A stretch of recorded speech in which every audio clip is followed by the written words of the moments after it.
A woman turned for a second, and that second turned her into salt forever. She was not struck down by a lightning bolt. The fire did not reach her. No hand touched her. She only turned her face backward, wanted to see what she was leaving, and in that instant she stopped breathing, stopped moving, stopped being a woman. She remained standing, frozen mid-step, with one foot still forward, fleeing a city that burned at her back. And that's where almost everyone tells this story wrong. Because for centuries it has been repeated that she died out of curiosity, over an innocent little farewell glance. But the word the original text uses does not mean to glance sideways. It means to fix the eyes, to stop, to contemplate. She didn't take a peek. She stayed looking, and the question we're going to answer, the one that's going to accompany you throughout this whole journey, is this. What was the wife of that righteous man really looking at, with such force that not even the end of the world falling from the sky could pull her eyes away? Before we go in, I ask you something, head on. If you want us to tell this all the way to the bottom, without ornaments and without pious lies, leave your like now. It's not vanity. Every like tells the platform that this deserves to reach someone who, like that woman, has their heart trapped in something that's already burning. It's your signal of trust. If it doesn't come naturally, let it go. And we continue. To understand why a single look cost her her life, we have to rewind, and not a few minutes, years, because the woman of salt does not appear out of nowhere.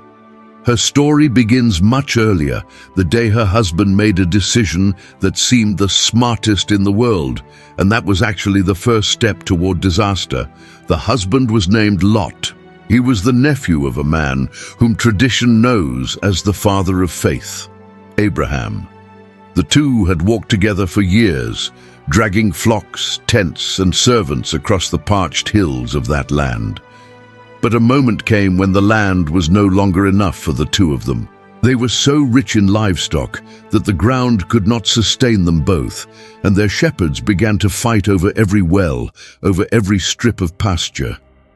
And the uncle, in a gesture that says more about him than 1,000 sermons, offered the young man the first choice. He told him, in essence, let there be no quarrel between us because we are family. Look around you, choose the side you want, and if you take the left, I will go to the right, and if you take the right, I will go to the left. And here is the first detail almost no one underlines, and that is going to turn out chilling at the end of this story. The text says that Lot lifted his eyes and looked. Notice that word again. Looked.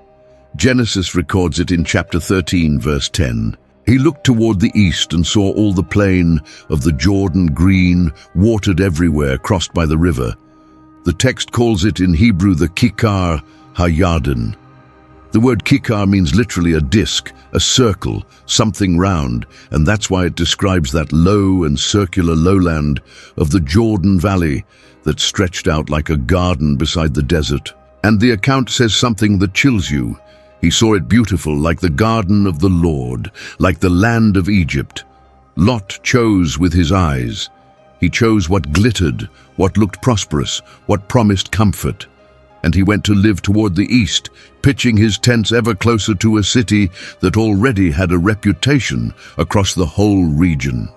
A city called Sodom. And what was special about that place? The text itself doesn't beat around the bush. Barely 2 verses later, in chapter 13, verse 13, Genesis says that the men of Sodom were wicked and sinners against the Lord exceedingly. It doesn't say it as village gossip. It says it as a warning placed there on purpose, right when Lot is moving there. It's like a danger sign planted in the road that the man passes right by, with his eyes fixed on the green. Lot pitched his tent facing that city, and over time the tent became a house, and the house became a home. And the man who one day looked from afar ended up sitting at the gates of Sodom as one more of its inhabitants. Keep that idea, because it's going to come back, and it's going to hurt. You can start looking from afar and end up living inside. Now many people believe that God simply lost his patience and crushed the city just like that. But something happened before that almost no one tells, and that completely changes how you understand this judgment. There was a conversation, one of the most astonishing scenes in all of Scripture, because before a single spark fell, Lot's uncle stood before the Lord and bargained for the city. He bargained like someone haggling over a price in a market, with boldness and with trembling at the same time. Imagine the scene and stay here with me a moment. An old man standing on the slope of a hill at dusk, with the city down there in the valley and the sky beginning to turn red. He does not ask for himself. He does not ask only for his nephew. He asks for everyone, even for the worst inhabitants of that place. And he begins to ask, and his question is one of the most daring a human being has ever asked God. He says, "Will you also destroy the righteous with the wicked? Perhaps there are 50 righteous within the city. Will you destroy it, and those 50 along with it? Far be it from you to do such a thing." And the answer comes, "If I find in Sodom 50 righteous, I will spare the whole place for their sake." But the old man does not stop. And here begins one of the most tense descents in all the Bible. He lowers the figure. Carefully, almost asking permission, he says, "I have begun to speak to my Lord, though I am dust and ashes." And what if 5 were lacking of the 50 righteous? Would you destroy the whole city for 5? And God answers, "I will not destroy it if I find 45. The man breathes and keeps lowering. And what if 40 were found? "I will not do it for the sake of the 40. And what if 30? Neither then. And what if 20? "I will not destroy it for the sake of those 20. And then the old man, who knows he is stretching the cord to its limit, who knows that each question brings him closer to the edge of audacity, gathers his courage one last time and says, "Let not my Lord be angry now if I speak just once more." And what if 10 were found there, 10 righteous in the whole city? And the answer of the Lord closes the scene with a weight that still resounds today. "I will not destroy it for the sake of those 10. You can read that whole bargaining yourself. It ends in chapter 18, verse 32. Stop and feel the weight of this. The entire city could be saved with 10 righteous people. 10. Not 50, not 100, not 1,000. 10. And there the most uncomfortable question of the whole account is left hanging. A thread we're not going to cut yet. If 10 were enough, and the city was raised anyway, what does that mean about what was really inside those walls? Keep it, because to answer it we have to come down from the hill and enter the city the very night when everything was decided. Evening falls over Sodom, and down the road 2 figures appear. The text calls them in Hebrew malachim, a word that means messengers, envoys, those who carry a message on behalf of another. From there comes our word angels. They are not postcard creatures with feathered wings. They are emissaries, bearers of an order. And that night they arrive looking like men, like 2 tired travelers looking for somewhere to spend the night. Genesis tells it from the first verse of its chapter 19.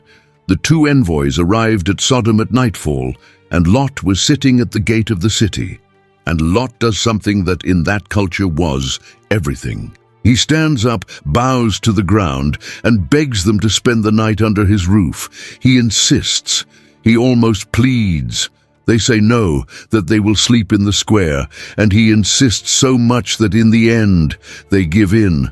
Why so much insistence? Because Lot knows better than anyone what can happen to a foreigner who sleeps out in the open in the streets of that city. And what happens next confirms, without any doubt, why the place was condemned, and answers on its own the question we left on the hill. Before the visitors lie down, the house is surrounded, and the text is brutally clear. In that same chapter 19, verse 4, it says that the men of the city surrounded the house, from the youngest to the oldest, all the people without exception, coming from every neighborhood. Read it slowly. All the people. It's not a little group of criminals in a dark alley. It's the entire city, united, pounding on a door, demanding that the strangers be handed over to them to be abused. And there, in that image, Abraham's question is answered. That's why there weren't 10 righteous. That's why not even 10. Wickedness was not an exception hidden in a corner of Sodom. It was the air everyone breathed, from the child to the old man. Lot goes out, closes the door behind him, and tries to calm them. And he commits a gesture so desperate that it's hard to read. He offers them his own daughters in order to protect the guests who are under his roof. I don't tell it to justify it, because it has no justification. I tell it because it shows to what extent that man was trapped and twisted inside, how much living so many years in there had deformed him. He chose the beautiful plain, and the beautiful plain devoured his judgment in silence year after year, up to this moment when he can no longer tell good from evil. Remember this, no one is corrupted all at once. You're corrupted by looking, approaching, getting used to it, staying. The crowd grows even more furious. They shout at him that he too is a foreigner, that who is he to judge them? And they hurl themselves against Lot to break down the door. And right when the wood is about to give way, the two messengers do their part. They stretch out their hands, pull Lot inside with a yank, close the door, and strike with blindness everyone who was outside. The text says it in verse 11 of that chapter 19. They struck them with blindness, from the least to the greatest, so that they wearied themselves searching for the door and could not find it. Imagine that scene for an instant. An entire city suddenly blind, in the darkness, groping at a wall they can no longer find, stumbling into one another, feeling around for an entrance right in front of their faces. And that blindness is not only a punishment of the moment, it's a perfect portrait of what those people had carried inside for a long time. They were blind who did not see the good they had in front of them. Blind who sought to do harm and couldn't even find the door. Then the envoys tell Lot the sentence that changes everything. They ask him, "Whom else do you have here? Sons-in-law, sons, daughters, anyone you have in the city, get them out of this place, because we are going to destroy it." The outcry against these people has risen so high before the Lord that he has sent us to raise it. And notice the verb, because it's one of the key words of this whole story. The original text uses the Hebrew verb haphak. It does not simply mean to burn. It means to overturn, to upend, to turn something upside down until nothing is left in its place. It's the same word used for tipping over a plate, for turning a page, for putting the whole world upside down. God was not going to scorch Sodom on the outside. He was going to turn it entirely over, to upend it from its foundations. Keep that verb, haphak, because when we reach the end, you're going to understand why it is so loaded with meaning that the woman, precisely, turned to look back. She made with her body a small gesture of what God was doing with the city, turning around. Lot runs to warn his daughters betrothed, the men who were going to marry them. He tells them, "Get up, leave this place, because the Lord is going to destroy the city." And do you know what they did? The text says it with a devastating coldness in verse 14 of chapter 19. He seemed to them like one who jokes. They laughed. They thought the old man was raving, that he had been drinking, that he was crazy. And they stayed. They stayed inside a city that the next morning would not exist, laughing at the only warning that could have saved them. Remember those men who laughed, because they are not so different from the woman we're about to see turned into salt. All of them had their body in one place and their heart in another. All of them believed there was time. All of them, in one way or another, looked toward what was burning instead of running toward what was saving them. Dawn comes, and the messengers hurry Lot. There's no more time to convince anyone else. They urge him, they tell him, "Get up, take your wife and your 2 daughters who are here, lest you perish when the city is punished." And here appears a detail almost no one notices, and that breaks me every time I read it. The text says that Lot lingered. He delayed. He hesitated. With the fire minutes from falling from the sky, with his family on the edge of death, with the messengers shouting at him to run, the man stood paralyzed. He could not leave. Something anchored him to that cursed place. His houses, his flocks, his position at the gates of the city, his whole life of years were there, and his body would not respond to him. And what did the envoys do? They did not scold him. They did not abandon him to his fate. The text says something precious in chapter 19, verse 16. By the Lord's mercy upon him, the men took him by the hand, him, his wife, and his 2 daughters, and brought him out and set him outside the city. The word Hebrew uses there is chemla, which means compassion, heartfelt pity, that tenderness that makes you grip the hand of someone who doesn't want to move and drag them out of danger even though they resist. Read it again and keep this. It was not his merit that saved him. It was not his quick decision because he didn't make one. He hesitated until the last second. He was saved by a hand that grabbed him when he could no longer take a step.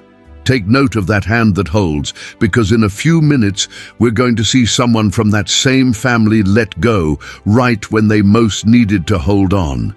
They pulled them out of the city by force, all 4, Lot, his wife, and his 2 daughters.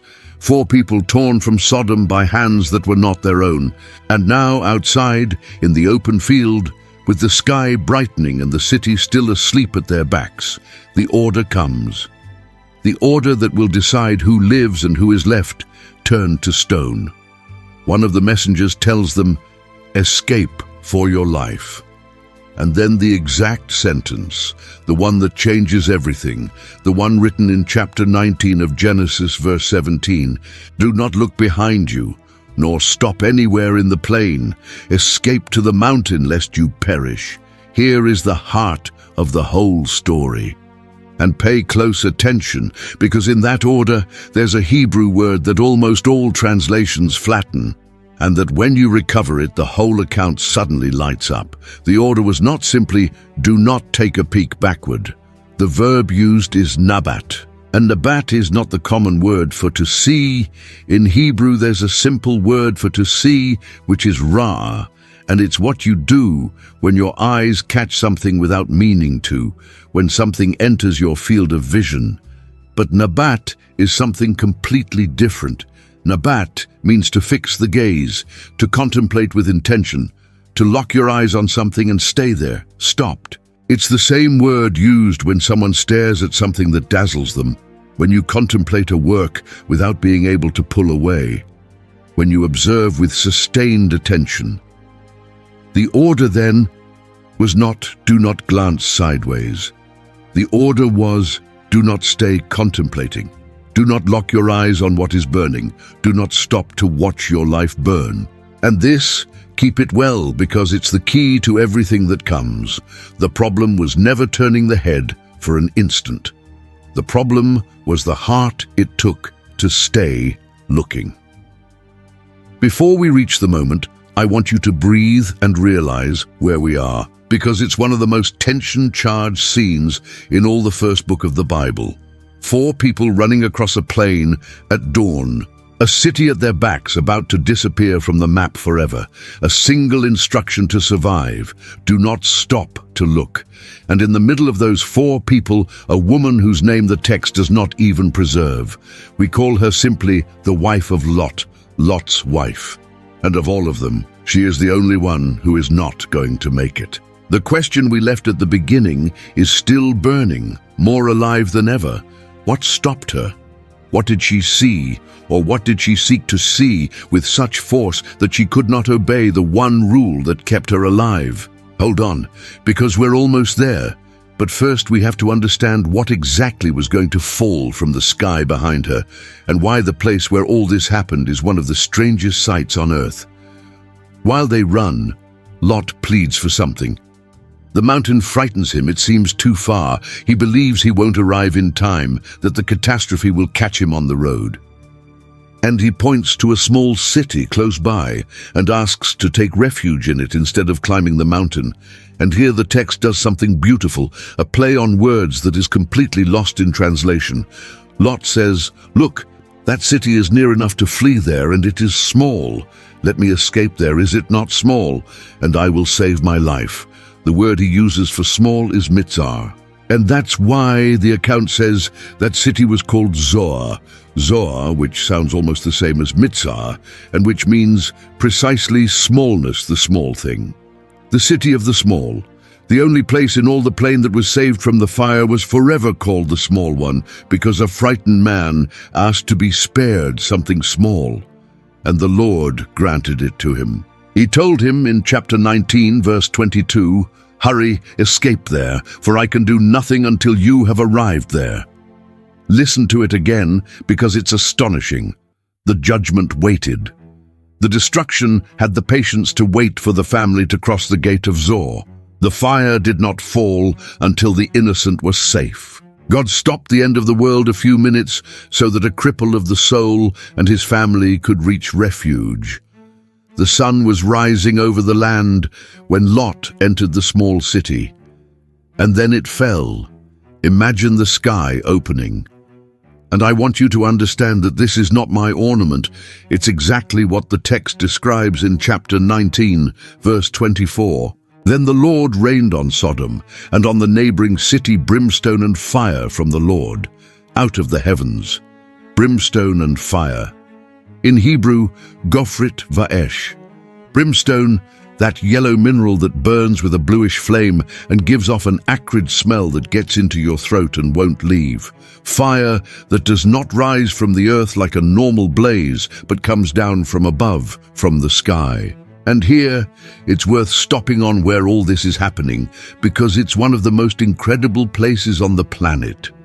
If you take a map and look for the Dead Sea, you're looking at the lowest point on the entire surface of the earth, a place sunk between mountains, so far below sea level that the very air feels different. And that region to this day is loaded with sulfur, with bitumen, with natural asphalt that seeps up from the ground, with pockets of gas trapped underground.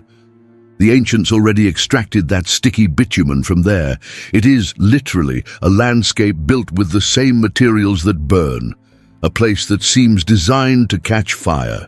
When the text says it rained brimstone and fire over that plain, it's describing a catastrophe that fits in a chilling way with the real geology of that site. There's no other place in the world where a rain of burning sulfur makes as much physical sense as right there in the basin of the Dead Sea. Imagine the roar then, the heat striking the backs of 4 people who run, the whole sky tinged with an orange and black glow. Columns of smoke rising as if the earth itself were exhaling from its entrails. The text describes it with a tremendous image in verse 28 of that same chapter. Abraham looked toward Sodom, toward all the plain, and saw that the smoke went up from the land like the smoke of a furnace. A furnace. An entire region turned into the mouth of a giant furnace. Everything Lot had built over years, everything his wife had furnished with her own hands, every corner where his daughters had grown up, every neighbor, every street, every door, every memory, disappearing under a rain of fire. And remember the verb we kept, haphak. In verse 25, the text uses it again. And he destroyed, overturned those cities, and all the plain, and all the inhabitants, and what grew on the ground. The city was not merely burning, it was being turned entirely over, upended from its foundations, erased from the map like someone flipping a board and throwing all the pieces to the floor in a single blow. And in the middle of that din, of that heat, of that end of the world falling at their backs, Lot's wife turned. Here it is, the second that decided everything. And I want to tell it to you slowly, because for centuries it has been told quickly, and to tell it quickly is to betray it. Imagine that woman. She goes running with her husband and her daughters, the air burning her lungs, the ground trembling under her feet, the glow of the blaze casting her long shadow forward onto the road. And at some point, something inside her can't take it. And it's not only the noise that makes her turn, it's everything that noise means. Back there is her house. Back there is her whole life. Back there, perhaps, her daughters already married who didn't want to come, friends of years, neighbors, the routine, the familiar corners, everything that was hers for decades. And her body obeys the messengers, her legs keep moving forward, but her heart stays behind, anchored in the city. And where the heart goes, sooner or later, the eyes end up going. She turns her face. And she doesn't take a quick glance. She locks her gaze. Nabat, she stops on the inside. She contemplates the fire that devours everything she loved. And in that instant, she stops being a woman and becomes a pillar of salt. The text says it so briefly that you almost pass it by in chapter 19, verse 26. But Lot's wife looked back, and she became a pillar of salt, a single line. And in the original, 2 Hebrew words describe what she is left as, netziv melach. Netziv means column, pillar, something upright and driven in, a post planted firm in the ground. And melach is salt, a pillar of salt, a white pillar, motionless, upright in the middle of the plain, looking toward a city that no longer exists. She remained in the exact position in which the end caught her, standing turned backward, with her eyes fixed on what she was losing.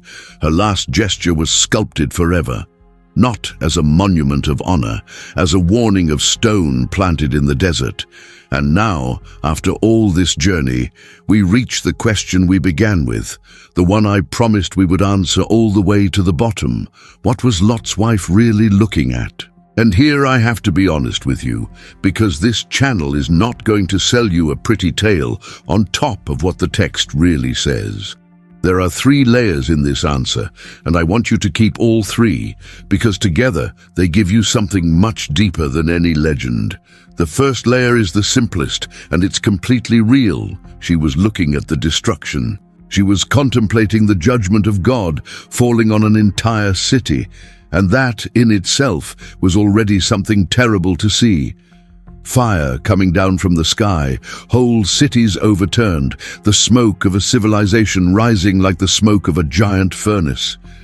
What she locked her eyes on was, literally, one of the most terrifying spectacles a human being could ever witness. So when someone says that Lot's wife was looking at something terrible, they're not exaggerating.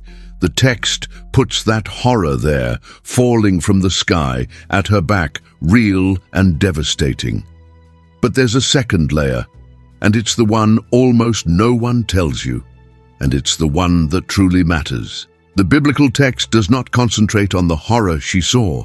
It concentrates on the fact that she stayed looking at it. The tragedy, according to Scripture, was not what was behind. It was that she could not or would not stop looking at it. Remember the verb Nabat, to lock the eyes, to contemplate, to stop. The whole family had exactly the same fire at their backs. All of them could hear the same roar, feel the same scorching heat on the nape of the neck. Lot felt it, the 2 daughters felt it, but only she turned and stayed. The decisive difference was not in what was behind, because behind there was the same thing for everyone. The difference was in the heart that turned to look at it. She did not die simply from seeing the horror. She died because deep down she did not want to leave, because her treasure was still there in the city that was burning.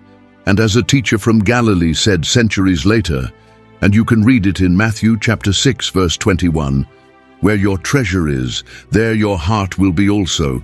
The heart of that woman never left Sodom, only her body walked toward Zoar. And when the body goes towards salvation but the heart stays in what burns, sooner or later the body turns.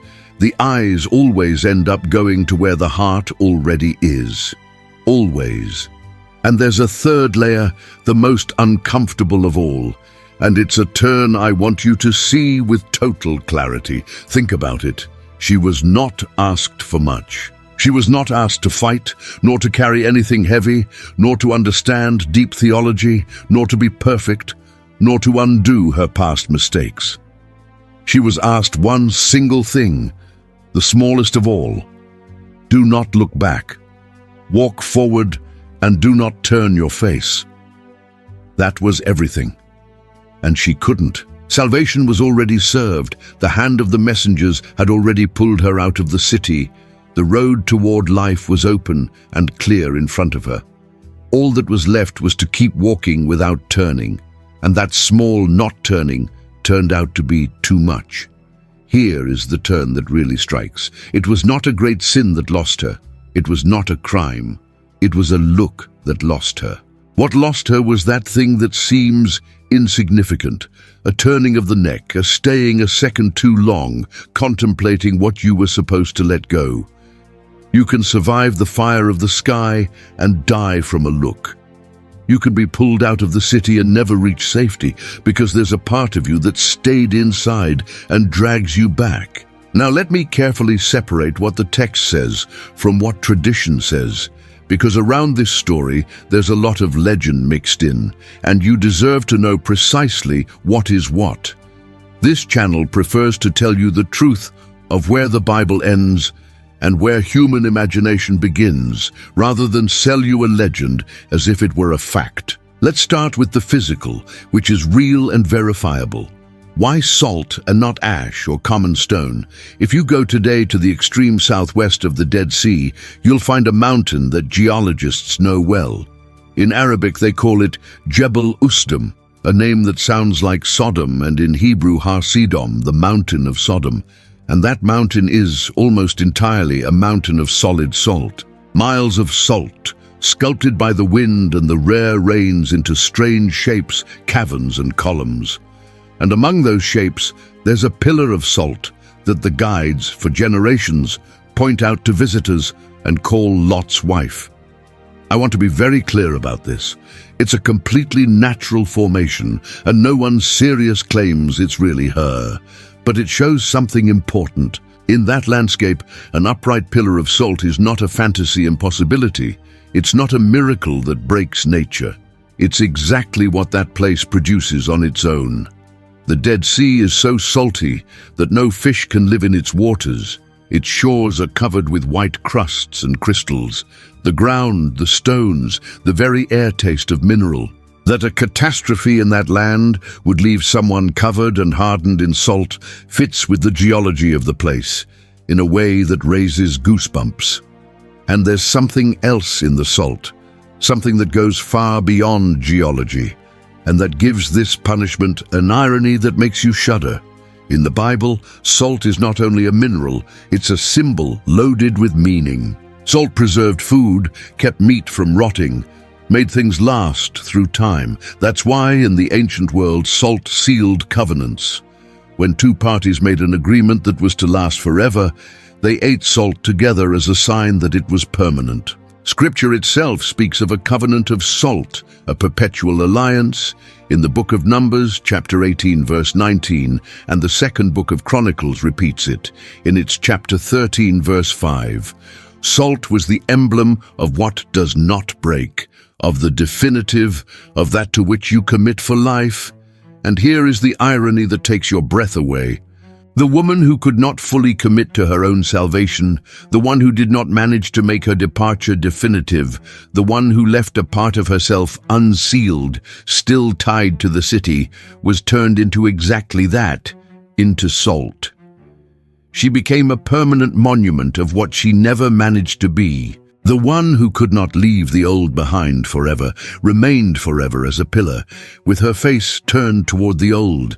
The mineral that sealed eternal commitments became the visible seal of a heart that never finished deciding. And now, the legend, which I'm going to mark clearly as legend, not as text. There's an ancient Jewish tradition, gathered in rabbinic commentaries written centuries after the event, that offers an almost ironic motive for the salt punishment. That tradition tells that the woman was turned into salt precisely because she had sinned with salt. According to one version, when the guests arrived at her house, she refused to give them salt for the meal. According to another, she went from door to door asking the neighbors for salt with the excuse that she had guests, and thus, on purpose, gave away that there were foreigners hidden in her house, putting them in danger. It's an ingenious story with a moral of the measure for measure kind. She sinned with salt, she was punished with salt. But I want you to know with total clarity that this is not in the biblical text. It's later rabbinic interpretation, tradition, human commentary, not scripture. I tell it to you because it's a fascinating part of how humanity has tried for centuries to fill the silences of this account, but do not believe it as a fact. Genesis does not say why salt. It only says that she was turned into salt and leaves the why to your reflection. And there's a second tradition even more striking. A Jewish historian of the 1st century who wrote his works for readers of the Roman world claimed that the pillar of salt of Lot's wife still stood in his own time, and even went so far as to say that he had seen it with his own eyes. It's an ancient and fascinating testimony written almost 2,000 years ago. But again, I want to be honest with you. It's the claim of a historian, not a confirmation of the sacred text. And most likely, he was describing one of those natural salt formations that abound throughout the whole area, like the one the guides still point out to tourists today. I share it with you as what it is. A curious and interesting historical fact, not a proof of anything. I prefer that you know how to distinguish between what an ancient man said he saw and what scripture really affirms. And there's a last layer, this one archaeological, and I'm also going to be very careful because here a lot of exaggerations are said on the internet. To the southeast of the Dead Sea, some archaeologists excavated for decades some Bronze Age sites, ancient walled cities that show signs of having suffered a destruction by an intense fire and of having been abandoned afterward. And some researchers proposed that those ruins could correspond to Sodom and to the neighboring cities of the account. I want you to hear this with total clarity. It's a hypothesis, a minority and much disputed identification, not a consensus of the specialists. Other archaeologists reject it, propose completely different places, or outright doubt that the city can be located with certainty at any point. So if you ever hear someone say that science has already found and confirmed Sodom, that person has gone too far and is selling you certainty where there's only debate. The honest thing, the true thing, is to say that there are possible candidates, open discussions, and no definitive proof. What is certain, without any doubt, is the geology of salt, sulfur, and bitumen of that whole region, which makes the account fit with the landscape in a way that no other place in the world would allow. But let's set aside for a moment the stones, the mountains, and the excavations, because there's something much bigger at stake here. And it's the real reason why this nameless woman, who appears in barely a single verse of the first book of the Bible, was never forgotten in thousands of years. Because centuries after that morning of fire, a teacher was standing speaking to a crowd about the day when everything would end, about the moment when history would take its final turn and the Son of Man would be revealed. And to explain what that day would be like, he did not choose a new parable. He did not invent an image from scratch. He rescued this woman from the dust of the past. And he said 3 words that made her eternal. You can read them in the Gospel of Luke in its chapter 17, verse 32. He said simply, "Remember Lot's wife." Think about what that means. Of all the characters that teacher could have named, of all the tragic stories he could have told, he pointed to Lot's wife as the definitive warning about the end. And in that same passage he explained exactly why. He spoke of how, in the days of Lot, people lived completely normally. They ate, drank, bought, sold, planted, built, and so they continued until the day Lot left Sodom, and it rained fire and brimstone from the sky and destroyed them all. That's a few verses before, in verse 28 of that chapter 17. And then, in verse 31, he gave an instruction that illuminates everything. On that day, whoever is on the housetop of his house and has his things inside, let him not go down to take them, and whoever is in the field, let him likewise not turn back. Let him not turn back. And right there, in the middle of that warning about not going back for your things, he dropped the sentence, "Remember Lot's wife." And he finished in verse 33 with one of the most profound paradoxes ever spoken. Whoever seeks to save his life will lose it, and whoever loses it will keep it alive. Do you understand now why her, of all people, Lot's wife, is the perfect exact portrait of that paradox? She wanted to keep her life from before, her house, her world, her treasure. She turned to hold on to it with her eyes even 1 second more, and by wanting to keep it, she lost everything, including herself. Her story stopped being a simple, curious geological fact and became the clearest image of a truth that runs through all of Scripture from beginning to end. You cannot run toward life while your heart clings to what is burning. One of the two has to win. Either you let go of what stayed behind, or what stayed behind holds you and drags you. And other first-century writers noticed exactly the same thing and put it in writing. One of them, in the second letter of Peter, chapter 2, verses 6 to 8, wrote that God, by reducing the cities of Sodom and its neighbor to ashes, condemned them and set them as an example for those who would afterward live in an ungodly way.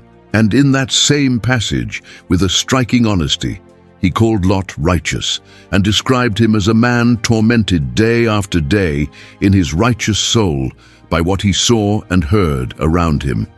Yet another writer, in the brief letter of Jude, verse 7, remembered those cities as a visible warning of a real judgment, set as an example before all.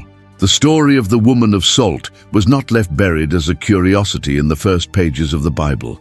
It ran through the centuries, from mouth to mouth, from page to page, from generation to generation, like a bell that does not stop ringing, repeating the same message: look forward, do not stay contemplating what has already been given over to the fire. And that same teacher from Galilee had used before another image that illuminates precisely this. You can read it in the Gospel of Luke, chapter 9, verse 62, when he said, "No one who puts his hand to the plow and looks back is fit for the kingdom of God." Think for a moment about the farmer who plows the land with his oxen. To trace a straight furrow, he has to fix his gaze on a distant point up ahead and never let go of it. In the instant he turns his head to look at what he's leaving behind, the plow veers off, the line twists, and the whole furrow comes out crooked, ruined. It's exactly the same truth told with another image. You cannot advance while you look back. And Lot's wife is the living portrait of that crooked furrow. She was walking toward life. She was advancing. She was almost there, but she turned her face for an instant, and in that instant, everything broke. And here is where this story stops being about her and starts being about you.